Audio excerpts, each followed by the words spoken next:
মঞ্চে আসেন। রাবে আলম মহিলা তুলনাকে আপনার মঞ্চে চলে আসেন।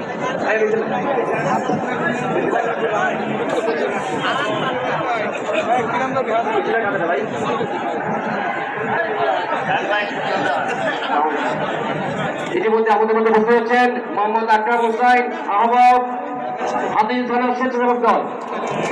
ইতিমধ্যে আমাদের মধ্যে বসে হচ্ছেন আব্দুল সামান পাটোয়ারি সাবেক সভাপতি রামপতনা বিএনপি মালিক বাজার বন সমিতির সাবেক সাধারণ সম্পাদক,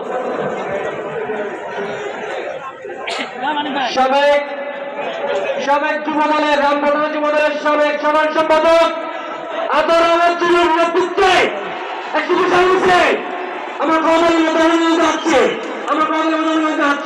আপনার সামনে চলে আসেন। কোন নেতৃত্ব আসছে আপনার কাছে সামনে চলে আসেন। বাম পাশে আপনার ঢুকে ডান পাশে আপনাদের চেয়ার দেওয়া প্রবেশ করেন। একটি বিশাল মিছিল। ধন্যবাদ আপনার মঞ্চের জন্য। ভাইরা আমার আর কিছুক্ষণের মধ্যেই রামপুরা থানা বিএনপি আয়োজিত রাষ্ট্র কাঠামো মেরামতের 31 দফার যে কর্মশালা সে অনুষ্ঠানটি শুরু হবে। ইতিমধ্যে আমাদের মাঝে উপস্থিত হয়েছেন ঢাকা মহানগর উত্তর বিএনপির সংগ্রামী নেতৃবৃন্দ, সংগ্রামী সদস্য।